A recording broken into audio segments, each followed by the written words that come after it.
And welcome into the Bobby Carpenter Show right here on the Big Play Network.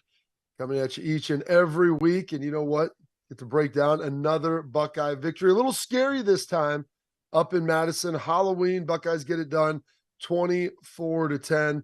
Obviously a big challenge there. So we'll break down that. We'll look, as always, at the top stories around college football. Because even though the Buckeyes maybe didn't cover that line by half a point, it's always better to get a win as a couple of teams ranked get taken down in some big upsets. We're going to look at this game and preview coming up this week with Rutgers, which should be an entertaining one. That'll be, I believe, at home in the Horseshoe. We got our questions from our listeners with the tailgate, real truck tailgate talk, which is always one of the best ones. But as we sit here and look at this, Schlegs, what are some of your biggest takeaways from this game in which Ohio State traveled up to Madison and got a little hairy there in the middle, but ultimately pulled away late? Well, let's talk about the two horses, right, that were absolutely phenomenal in this game, and that's Marvin Harrison Jr. He had 123 yards, averaged 20.5 a catch, 2 touchdowns. And what I really loved is how they were able to utilize him in the offense. They had Xavier Johnson running some sweeps right behind the quarterback. Then they brought him. Then, they had some, long crossing over routes. And again, listen, when Kyle has a pocket, he can step up and deliver a throw.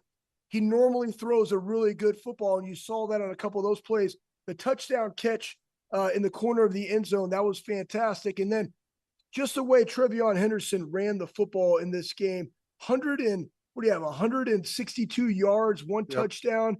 He had 45 yards out of the backfield. Listen, he was running.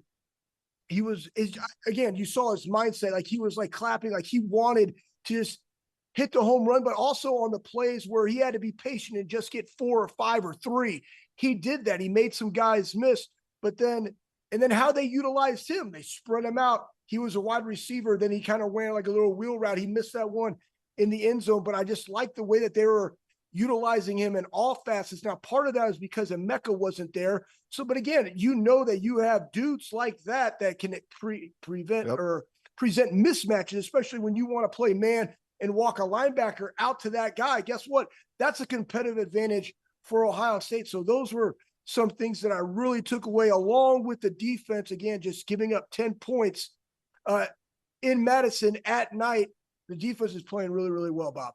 Yeah, I thought Braden Locke played pretty well for Wisconsin, given what he was tasked to do with. I think Trevion Henderson, he gives that added explosion in the run game. Schlegs, when there's there to burst, and his touchdown was essentially the one that sealed the game. It was a huge score for him and for the rest of the team. And he can find that. They ran the little pitch. I know you love the little boundary pitch play, a little zone, gave him a little bit of space, hit a seam, had a nice long run there. But they fed him, man. 24 carries for Trey. That's a lot. Chip having 6, Xavier Johnson. You look at that, it looked like Ohio State was making a concerted effort to run the football. And with that, they possessed the ball for 35 minutes. Yeah. So you start looking at some of your key metrics in the game, field position, turnovers. Obviously lost the turnover battle 3-1. We'll talk about Kyle. He's got to get some things cleaned up. It was not his best game by far. Right. But rushing doubled up Wisconsin, the rushing battle, 181 to I think 94. And then on third downs, 6 of 13, close to 50%, which is really stinking good. And then defensively, only giving up 6 of 16. And some of those 6 of 16 Schlegs on the defensive side, I mean, the one that was backed up in their own end zone on 3rd and 15, there was a couple other 3rd and longs they let get out. You would have felt better if you could have held them to maybe 3 of 13 or 3 of 16, which was what it kind of looked like it was going.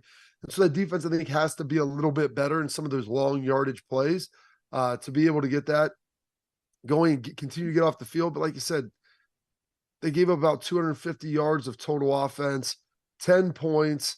They got off the field pretty well on 3rd down. I thought it was a pretty strong performance. You look at it, you won by 14. The line was 14.5. I mean, ideally, if you're James Franklin, you probably kick a field goal at the end of the game instead of taking the knee Schlegs and ultimately covering the number there. Maybe throw it up 17, going by 17, 27-10. But I thought they did a good job outside of that offensive line, Schlegs. I thought the offensive line, ironically, blocked better in the running game than they did in the passing game for Kyle McCord. Yeah, we haven't really seen that. Now, again, schematically, they did some things to help these guys. So you saw the close bunch, right? So that means there's a point guy, there's another wide receiver. And there was a great question on Twitter about like Cade touching the lineman and how many times, they do that and do they break this down? And guess what, man, these are all things that we're looking because he had his hand on the tackle. But I'm just going to talk about that toss play. And what it does is, in essence, the tackle and Cade pulled on that. They cracked down and they pulled to give him some space, which is what he does, Trevion, really well. The other thing that they did in this game is they started the running back out of like the true pistol behind the quarterback. Yeah. I really like that on the inside runs because you have to read through your guards to the running back. He's deeper. You don't really necessarily know what's going. So it keeps you more honest as a defender. So that being said, to your point, it gives Kyle, you like the vertical. It gives you the vertical element coming downhill because he can see. Yes, a vision. Because he 100%. And that's what they do. I think when he's able to like plan it and see where the cutback is from the depth, it allows him to utilize his skill set better and get vertical. Now, to your point about Kyle, the 2 interceptions. One was in zone. He didn't probably see the guy. You can't still make that mistake. The other one, he tried to force the issue into the corner. It was a great play. Nobody bid on it. Throw it away. Live to play another down, right? And then the fumble, that's bumpy. So again, clear it up. 3 turnovers. You and I talked about this last week. In a game like this, defense and running the football will win it. They traveled in this game, but you still can't turn the ball over. So cleaning up some things on the offensive line for Kyle, but also you got to be sound by protecting the football. You do, and one of the big things too coming out of this, the question: can Marvin win a Heisman Trophy? And I think 2 touchdowns. Another, what do you have? Buck 23. He has some big plays, and people look at that. He has highlight reel plays. He's putting up big numbers. He's going to have a ton of scores this year. It's always generally a quarterback award. Devontae Smith won it because the quarterbacks didn't play well. And you look around college football, I think that there's room for him to potentially get going. Bo Nix played really well against Utah. We'll get into that. And so we'll see how these guys break out. But as long as Ohio State keeps winning and Marvin keeps playing well, he is going to be in that conversation. I believe he gets to New York. And the question then will be, will any of the other quarterbacks separate themselves enough to be able to win it? Or if they don't, I think that gives maybe a pathway or an opportunity for Marvin to get in there. So let's take a quick break. We'll talk more about this game and some of the stuff that the key takeaways that we saw throughout the show. So stick with that. Also, we're going to take a look around college football because, as I mentioned, there were some upsets. Yep. And, survive and advance is the mantra. Phenomenal job by the Buckeyes getting that done as they take down Wisconsin 24-10. But around college football, there were some other things going on. So we'll take a look at all the happenings from Saturday coming up next. Hey, it's the Bobby Carpenter Show right here on the Big Play Network.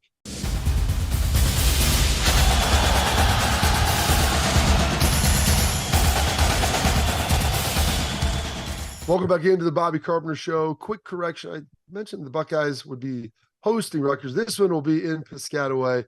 Oh, it's always such a great place to play. I know they enjoy traveling out there into the middle of New Jersey. But now we're going to take a little trip around college football. You laugh, Schlegs. How much did you love going to Piscataway? I did not.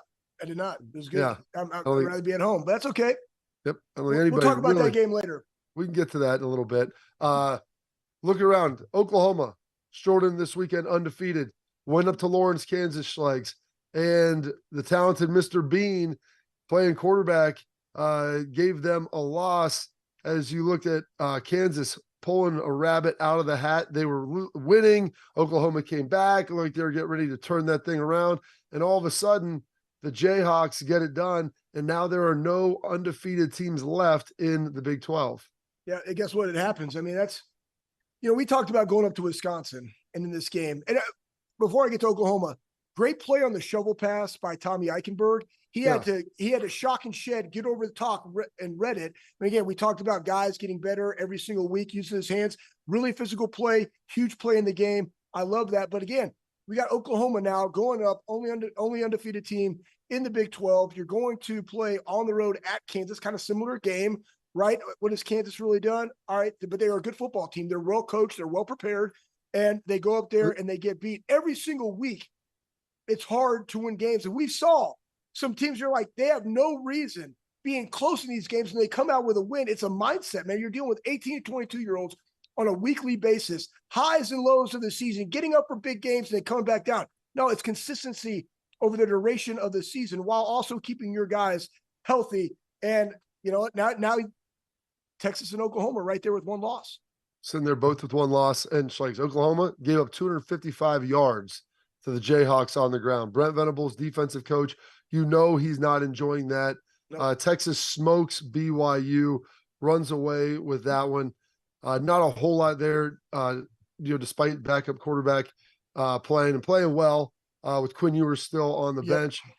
Oregon and Utah. I thought this was kind of a de facto Schlegs opportunity to get into the Pac-12 championship. Washington undefeated, Oregon and Utah both having one loss. Two loss probably puts you out of it. Maybe. We'll see where it goes there, but Oregon getting it done in Salt Lake. It was on the road. Kyle Whittingham has a tough team, and they just could not get off the field as it was 21-6 at half. You thought maybe Utah has a chance to get in this thing in the second half. Unfortunately for them, they could not get it done. And Oregon pulling away in a very impressive fashion and rushing the ball for nearly 150 yards, which is something not many people do against the Utes.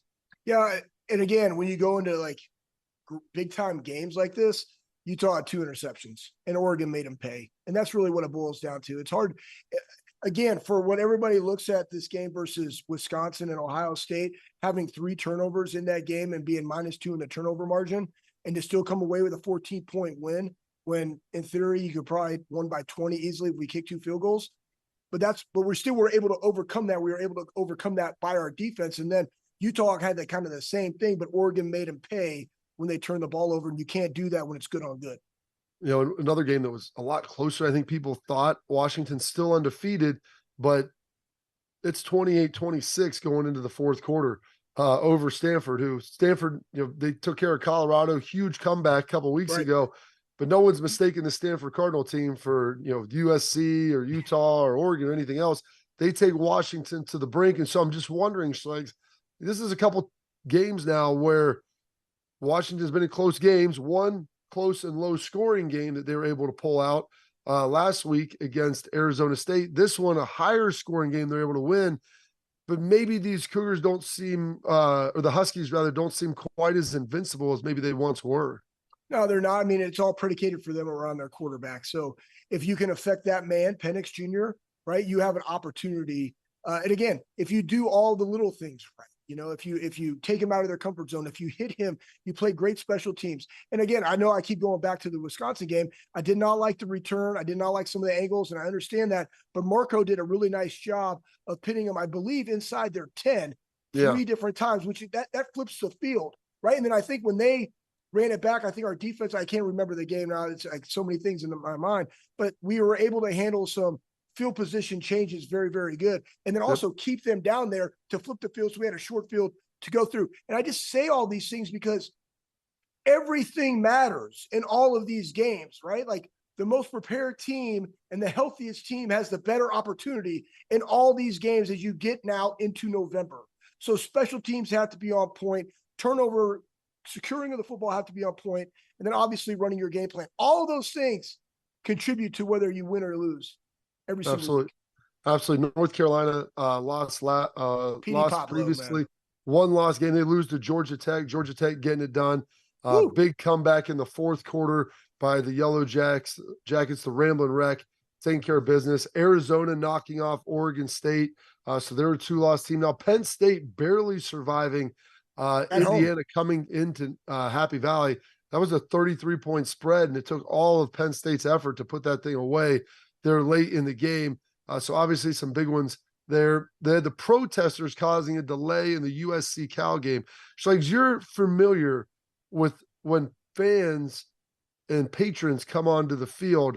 I mean, what are we doing when those people are out there sitting around the 50-yard line? Oh, guys, this was bumpy, and I of course my name gets brought up every single time something like this transpires. You're a hero, Schlegs. So in this, it's like, what were they protesting? I believe they were protesting a professor getting suspended for harassing another professor at another school. I don't know all the details, but what I know is if it's like that, though they're trespassing, and I don't know all the rules in California, nor do I want to know all their rules because I don't live there. Okay. So that being said, You love I'm just gonna California Schlegs. I'm just gonna let the security guards and the police handle that because they weren't making any type of like coming toward the sideline in any type of manner. Now, if they're going to go over and try to do something with our kids or like with the coaches, and nobody else is intervening, then sure, something might have occurred. But I like to think that as I've gotten older, even when I did do that, I understood what was transpiring. So, I would just press pause on that and I would just let somebody else handle it, especially since it's in California. And who knows, I'd probably be in prison. Absolutely. Well, I mean, a guy like you could do well in prison, Schlegs. I think you'd really thrive in that scenario. Two huge games in the this week, one in the Pac-12, one in the SEC. You have Washington going to USC. Yep. They are 4.5-point dogs, and then LSU going to Bama. LSU 7-point dogs. That Washington game, if they lose, it could be getting bumpy for the Pac-12, which I think is the deepest conference at the top. But no two-loss team has made the CFP, and there's a lot of teams now. Oregon State, we just mentioned, Utah. Oregon still has one loss, but could the Pac-12 cannibalize itself? And do you think USC has a chance of beating Washington? Well, I mean, with the way that USC plays defense, it's going to be very difficult because you had Cal and they had to go for a 2-point conversion and they ended up winning the game by 1.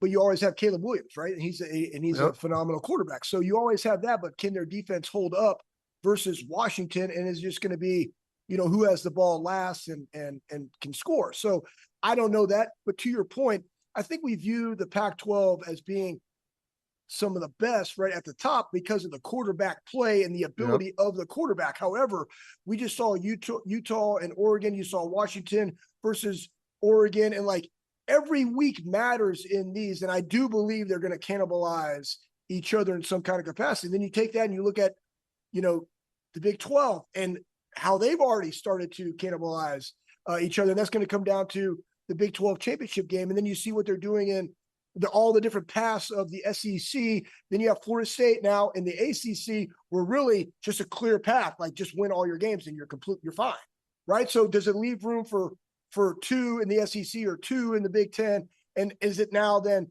the Big 12 and the Pac-12 on the outside look, 2 conferences on the outside looking in? We don't know, but that's also why we love college football. It is. It's great. So we'll see kind of where that goes. LSU still controlling their destiny for the most part in the SEC, going to Bama. Bama looks good. And we wrote them off after losing to Texas at the beginning of the season. I know Kirby Smart in Georgia, who got a big win yesterday. They probably have no interest in playing Alabama in the SEC championship game. But we'll see. Bama's won, a handful of these meetings as of late. We'll see kind of where it goes. And could Bama as a 1-loss team, if they beat Georgia, make the playoff? I think absolutely 100%. With what they've been able to do. So stick around. We're long for a break.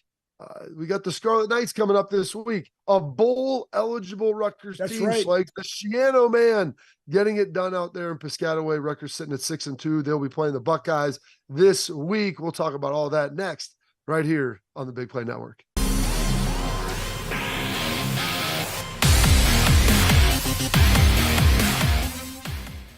Welcome back into the Bobby Carpenter Show, and the Buckeyes are rolling here into the month of November. Schlegs, November, as Jim Tress would always say, is for contenders, but you have to set yourself up in October and September to get there. And the Buckeyes have done just that, winning probably the 2 biggest games of any one team in college football. If you look at their 2 victories over a Notre Dame team and a Penn State team that are both ranked in the top 15. And by the way, Notre Dame putting it on Pittsburgh on Saturday. Heck of a job by Marcus Freeman getting it done with the Fighting Irish. So the Buckeyes now have put themselves in position, Schlegs, where they take care of Rutgers. They take care of Michigan State. They take care of Minnesota. Take care of Michigan. It's all right there before you. We'll get into all of the shenanigans and nonsense that's going on up at Michigan. But Rutgers 6-2. Yep. Now they're not ranked. They lost to Michigan. They lost to Wisconsin. Michigan beat them up pretty bad, but they did beat Indiana last week. Greg Schiano, former defensive coordinator at Ohio State, also hit a dude on a bicycle, turning into the Woody Hayes one morning. So he has that going for him as well. So you know what? He's all balls. Like, he's willing to do whatever it takes to get the job done. Hey, you know what? One thing that we haven't covered here, Bob, and honestly, I've done a disservice, but Air Force right now, guys, 8-0, Undefeated. undefeated, Yeah. 8-0, best of all time. I was there in 2002 when we went 6-0, got beat by Notre Dame. Air Force, man, 8-0. They Off play we Army next week. go into the Into the wild wild. See, blue you know it. yonder, That's flying exactly right. They high play into the Army. So, hey, beat sky. Army next week. And then they got Hawaii, UNLV, and Boise. So they got a chance to go undefeated. I love it. All right. So let's talk about Rutgers and to Brandon Beam's point, and they get their S because they're bowl eligible. So good for them. But For the again, first time in a decade, almost. Yeah. I think it was 2014, maybe. It was the last time. I think it was the year or two after Shiano left was the last time they made a bowl game. It's been a minute. you know, and hey, tip of the cap to him, man. You're winning in New Jersey. That's awesome. So let's talk about them a little bit. So, you know, pretty balanced on offense and defense, passing yards. They're 125th in the country. So what is that? They beat Indiana throwing the ball for 39 yards 2 weeks ago. I know. So, I mean, again, guess what, 39 guys? yards. This is what it goes into. It's their quarterback and their running back. So their quarterback, I think it's like Will's stat, something like that. His name is Gavin. Wimsat. Okay. Anyways, his name is Gavin. All right. Gavin and Kyle, their running back. I'm just going to put their names out there. But listen, man, I mean, he's got 7 touchdowns. He has 4 interceptions. He's really not about throwing the football, but he also has rushed it for 7 touchdowns and 73 attempts to running back, 744 yards, 7 touchdowns. What do they want to do? They want to beat you on the ground. Now, I think the reason they're having a lot of success this year, Bob, is that their defense is significantly better. And that's the thing. I think they're giving up like 15 points a game, which is 12th in the country. Yeah. That's pretty good considering who, you know, being Rutgers, right? So that's keeping them in the game, and they're running the football. Now, when we go take the overall picture of this, you're going to at Rutgers. And we didn't see this from Luke this last game of potentially some fakes. It probably didn't present itself, but we know that Greg Schiano is going to do some things because he also was here much like Fickle, right? And I remember, I don't know, a couple of times ago, every trick play that they had in their bag was utilized in that game. And the game was significantly closer than it ever should have been, but you know it's coming and you got to stop it. Well, that's what Ryan, I think, has always showed deference to guys who have been here. You know, he enjoys. It's like, hey, just acknowledge the fact that we're up by 21 or 28. We could put another 28 on you if we need to, but we're not going to do that. But Greg Schiano keeps going after him, like faking a punt. I don't know if he kicked an onside kick. He's done stuff where you're like, dude, if you're like the little brother, you keep punching up. All right, now you're going to get the full weight of it. We're going to have to hammer you back down to where you belong. Right. Boom. Yes. Frog you. But I do give Greg Schiano credit because a lot of schools come in to play Ohio State. They don't try to win the game. They just try to limit the losses. Greg comes in here swinging, dude. Yeah, he goes and plays to win these football games. So not all the coaches do. So they're going to have some stuff. And I thought Vic would have a little more, but like you said, I don't think the game, the way it was playing out, the opportunities really weren't there for maybe a fake or this or that. You know, maybe the reverse on a kickoff or a punt or something like that. Just something a little bit trickier. But Greg Schiano will have those. And so they need to be ready. They need to be locked in for it. As you mentioned, they don't throw the football. They have basically 2 running backs. They're more or less, Schlegs, a service academy team. And, you know, you ask yourself, like, where are they in the tier, in the hierarchy of the Big Ten? Like, you know, you got the big 3. I think you have Wisconsin and probably Iowa right there. But there's a pretty steep drop, I think, in between even those 2. And Maryland, I think, is in that tier. And the irony is, like, Maryland, great on offense, not so good on defense, but better. Rutgers, like, really, really good on defense. This will be a nice challenge for Ohio State in their rushing attack. I know Ohio State fans probably lament the fact, like, Greg, you're playing really good with these guys at Rutgers on defense. How come when you were here, you couldn't have the Ohio State guys playing better like this? You obviously had better players, but you couldn't get it done. It's a mind explosion. Well, it's not, you know what though? I'm going to say this. It's not really a mind explosion. It's the fact that Urban wanted a certain style of defense. And again, this goes back into what is it that your coaches do? We always talk about like the personnel and what do your guys do, right? And like, again, this year, Ohio State the linebackers like every single play. They had no second level of their defense. But they were playing all man all the time. Like that, like that's not what your guys do. We've seen even Knowles a little bit. Hey, Ohio State defense, man, one of 3 teams that have not given up a 40-yard play this year. We've gotten to that approach where like, man, we're going to get after you. We're going to bring pressure when we need to. but we're gonna rally to the football, make tackles, and make you out execute us. And we believe that we're gonna out execute you. Yeah. And our guys are playing really fast. They understand the defense, and they're starting to really know where their fits are. Especially we saw this in the running game. When Wisconsin came on, like boom, we hang our hat on running the football, and we were able to stop the run. They were averaging 179 yards a game. We limited to 94. All right, I mean that Wisconsin game was a really physical game up front. I thought we answered the bell. Now you go in and you look at this Rutgers defense, man. They're top 12, like top 5 in the country. Top 5 in the country in passing defense. It will be a challenge, right? Yeah. They're gonna, and again, as you go double on, Marvin, they're gonna try to do everything they can to not let Marvin beat them. And you know what? Go ahead, Bob. Go ahead. Well, and there's one other thing because we're getting close to a break here, but one other issue with this is I don't know if you realize Ohio State, like Lathan Ransom went out of that game. Yeah. Lathan Ransom is a huge piece of this Ohio State secondary. Now, I'm not worried about Rutgers throwing the football on us, but I'm concerned, as this week progresses, even if he doesn't play this week, but long-term, what's that injury look like for Lathan Ransom? Because it wasn't all that big of a deal. They flipped Sonny Styles back to his position, and then they kept Jordan Hancock on the field for all their nickel stuff. But you want to have all of those players available to you later in the season when you need to win some of these games. So and Lathan is smart. He's a big piece of this defense on getting everybody lined up and getting them rolling back there. He's the most experienced safety that they have as far as on-field reps. So you're going to want to have him out there as well. Gotcha. Maybe besides Proctor, and I will say this, though, hats off to the coaches, DB coaches, again, coaching Styles up, right? He was able to come in there. He was in zone, had a good read on a guy, had a PBU. Like, that's what you got to do, man. Things happen. But next man up mentality, and we're starting to see that defensively. We saw it last week with Matthews Jr. Now we saw it this week with Styles. And again, he's a rangy guy. But you're right, though. The key is how do we get him back and make sure he's back for Michigan? Absolutely. So, speaking of Michigan, Schlegs, a lot of stuff brewing up there. New stuff comes out by the day. Usually it's like a drip.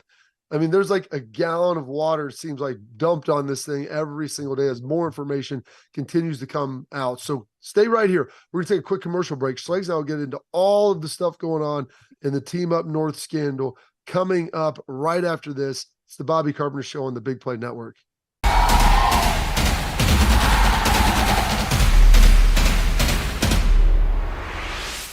Back in here on the Bobby Carpenter Show. So thank you for tuning in and thank you for sticking with us. And now getting some of the biggest news of the day, the week, the month, the season. A lot of people think Michigan and the Wolverines, they may be the best team in college football. But Schlegs, is there a reason why they've been so good and had this abrupt turnaround the last 2 years? The sign stealing scandal, it's blown up and it's everywhere. There's stuff all over the place. More and more stuff comes out every day. I had John U. Bacon on my show, who's a longtime Michigan writer, one of the most doubting guys for the Wolverines you're going to find.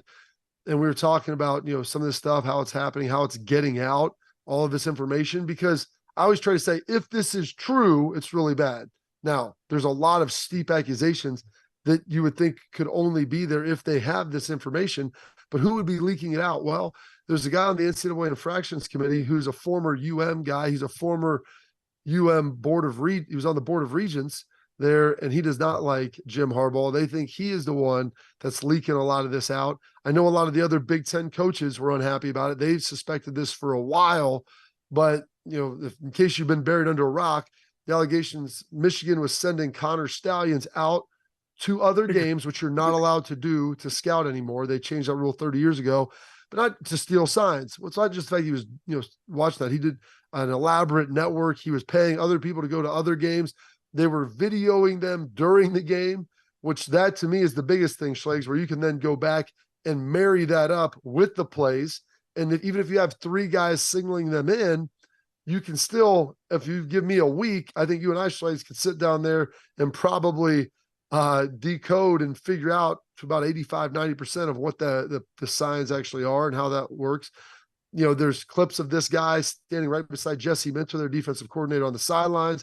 They've showed some of the material that Connor Stallions has been giving out, and I don't know if it made a difference in the 2021 game because I think that was kind of, they controlled the line of scrimmage. It was a little bit of a beatdown. But you look last year, they put their guys in some very advantageous situations on both sides of the ball, and almost as if they were reading their mail, Schlegs. And Harbaugh says He didn't know anything about it, had no idea that it was happening.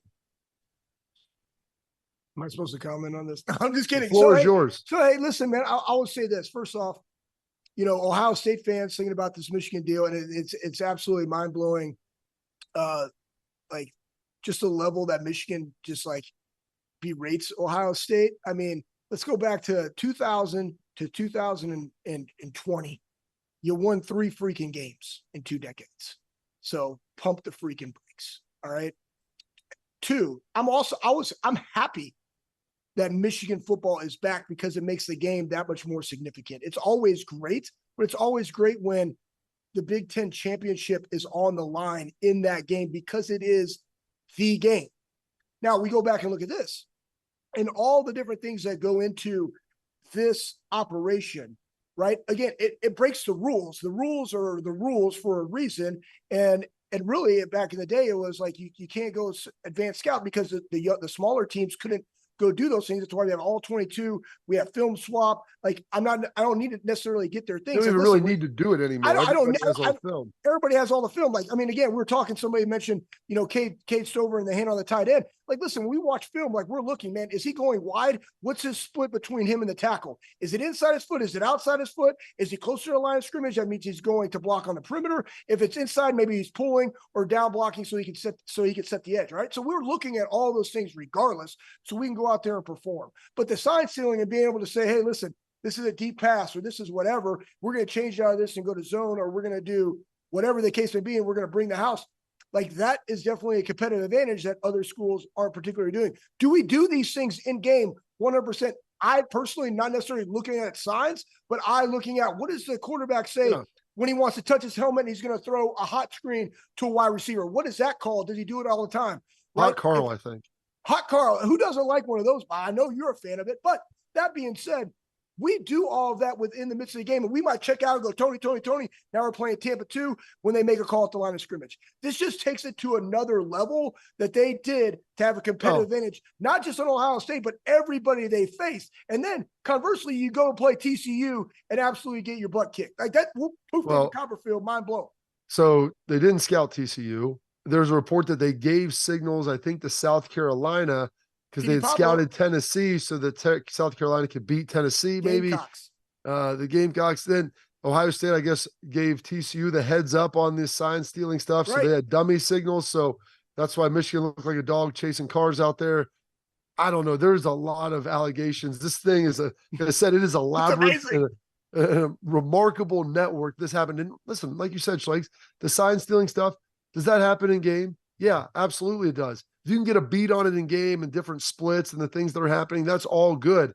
But it's not like you can sit there and break it down for 80 hours during a week because you can line it all up and you have different people working on it. That, to me, is the element that kind of takes us over the top. And Jim Harbaugh can't say this dude he's very prominently around the program and around big influential guys. So listen, this thing about him not knowing or whatever, I can't believe it. The NCAA now has said, if you're the head coach, the buck stops with you. Don't hire scumbags if you don't want them to do scumbag things. Figure that out. And so ignorance is not an excuse in this. So going to take a quick break. It's our favorite segment of the week because it's the segment that we answer all your questions and the stuff that you guys want to know in our tailgate talk presented by Real Trek. That's coming up next on the Bobby Carpenter Show right on the Big Play Network.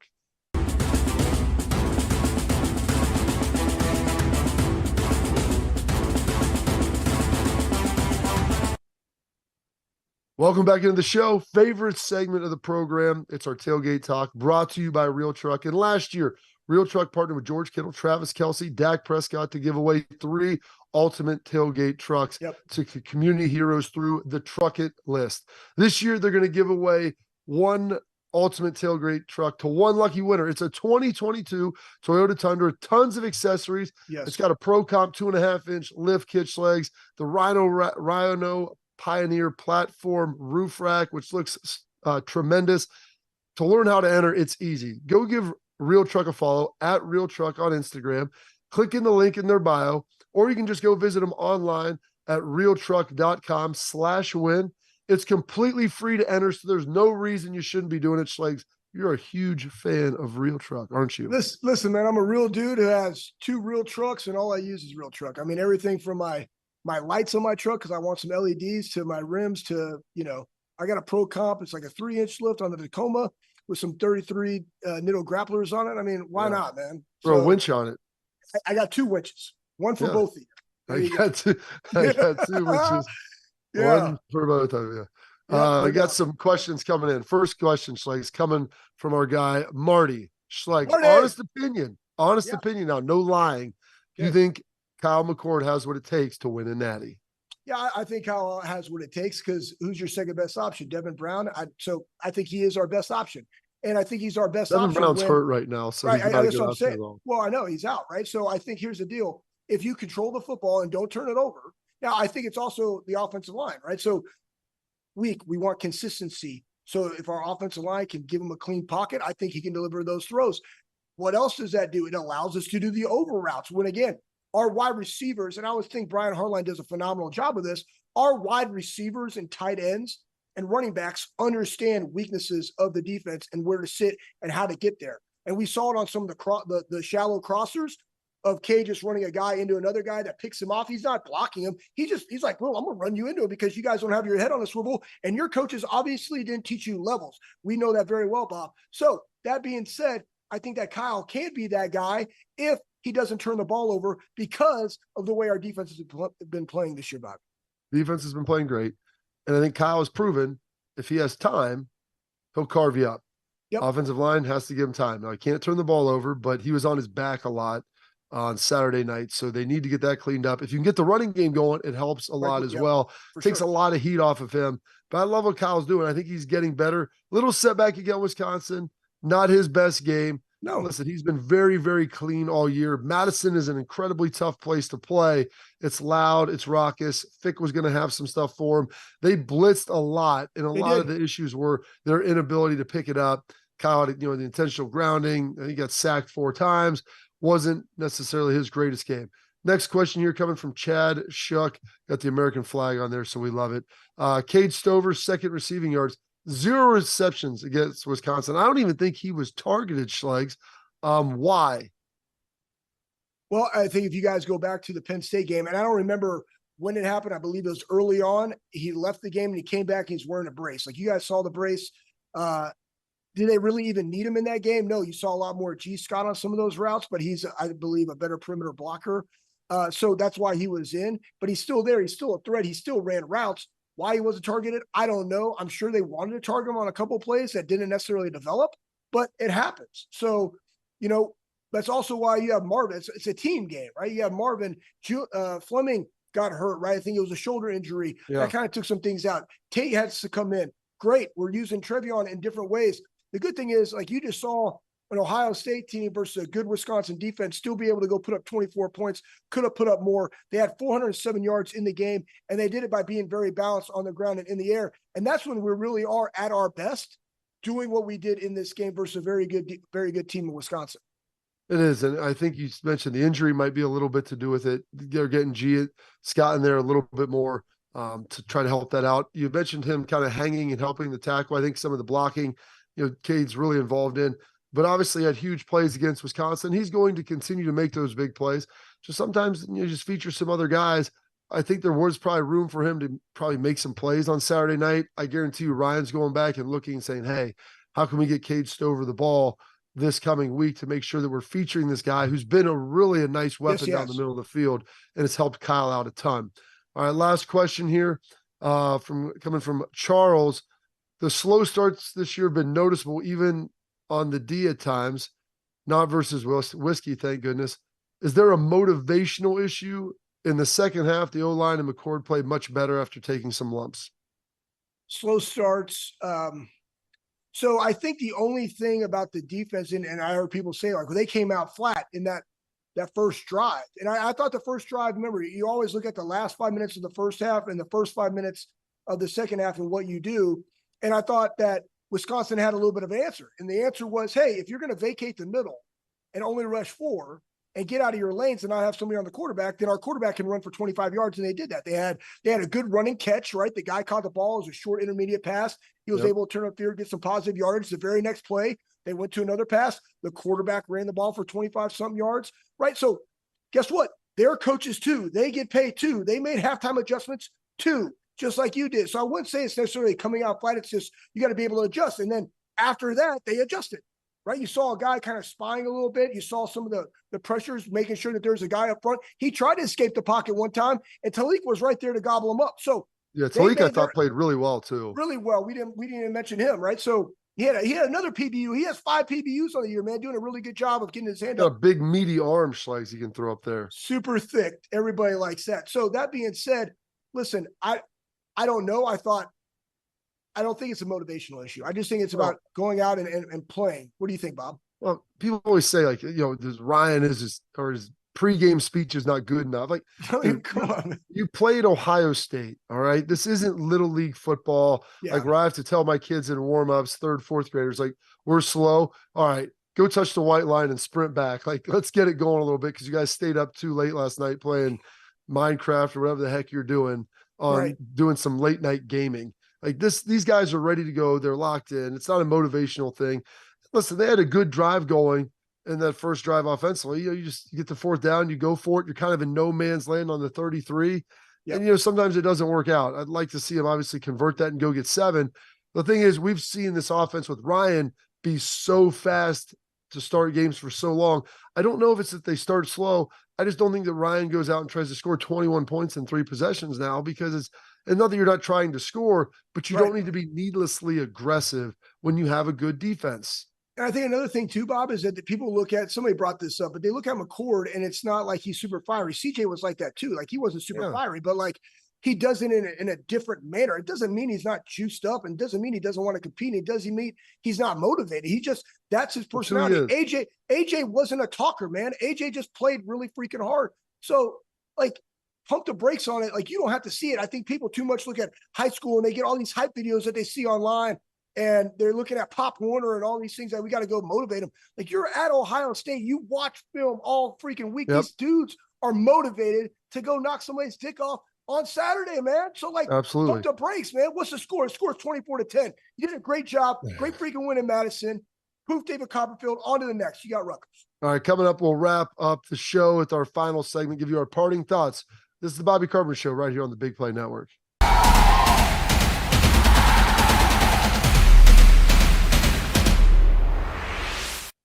All right, final segment of the program here. Parting thoughts, Schlegs. Ohio State facing their former defensive coordinator now for the 2nd week in a row with the Shiano man. And so that might add a little bit of intrigue to this game in Piscataway. And then one final little nugget, little question for you to kind of chew on. If you take Ryan Day out of the equation, who's the best coach in the Big Ten right now? Terrible question for me. I mean, I have no clue. I mean, I would probably say Fick, but that's because I know him and I love him.